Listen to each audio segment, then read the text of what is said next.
about a fresh start, and that includes what you eat. And here to help us clean out our pantry and clean up our food in our Kitchen Saver kitchen is dietitian Wendy Wesley. So welcome back to the show. Yeah, thanks for having me back. Yeah, so I think spring is a great time to kind of think about our diet and what we're putting into our bodies. And there's so much talk about overly processed food and how you need to stay away from it.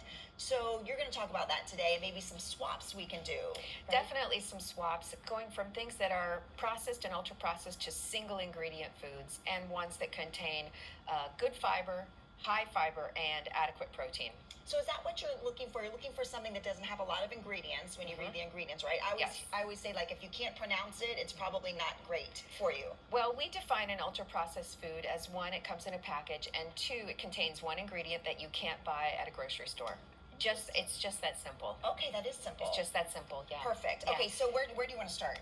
Well, I'd like to start with these crackers. Okay. These crackers have, they're called multigrain, but they have 0 grams of fiber. Let's hold this up. Yeah. This is a very common one Yeah. that I think I have in my You know, pantry people right see now. the word multi, and I think they automatically assume multi means healthy. But these crackers are really just kind of what I call crunchy Wonder Bread, and they have 0 grams of fiber compared to our Triscuits here with 4 grams of fiber for 6 crackers.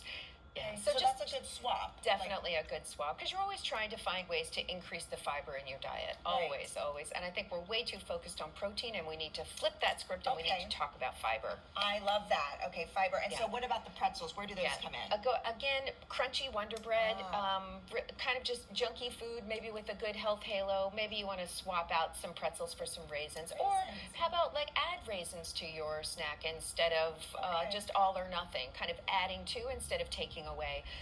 You've heard of meatless Mondays. Maybe we could do a little less meat during the week and more beans and peas. So 10 grams of fiber in these lentils. That small amount of lentils is 10 grams of fiber. Oh, wow. And so you don't have to eat a whole bunch. No, you don't have to eat a whole bunch. So if you don't like them, just get a spoonful. Yeah, and half cup of black beans, 7 grams of fiber, plus very, very high protein in both the black beans and the lentils. Okay, so now talk again about the reason why you might want to not eat meat every single day, and you maybe want to add in some beans. Is it just to get that fiber? It's just to get a bigger variety of food, sources of protein and sources of fiber into your diet.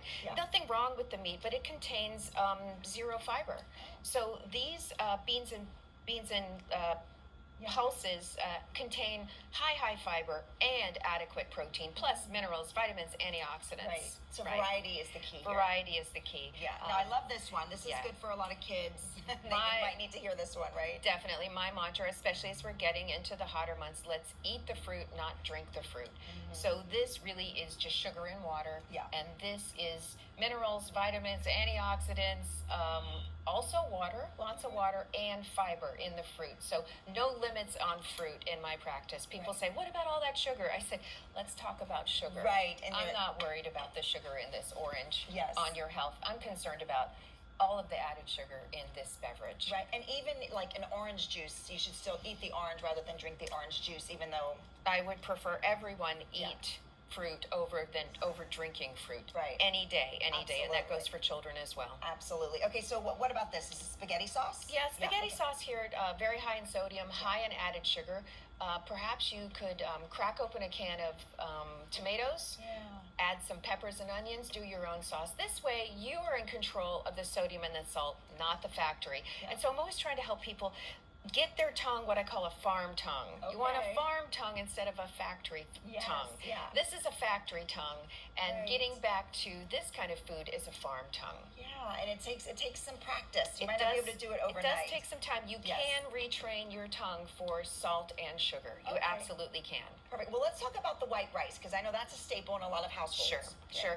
I have instructed people to boil white rice and quinoa in the same pot for 20 minutes.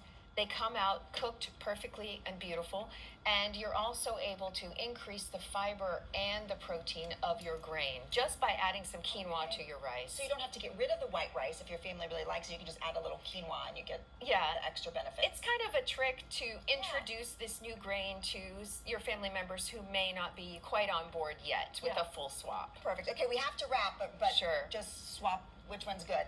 Which one's good? Which one's bad? 20 ingredients, 1 ingredient. Okay, so the plain yogurt. Yeah, You gotta plain read your yogurt. ingredients. And if you need a little bit of sugar, it's Right, okay. Add a perfect. little bit of sugar. Awesome. Thank you so much, Wendy. And to find out more about her and her business, you can visit her website, wendywestleynutrition.com.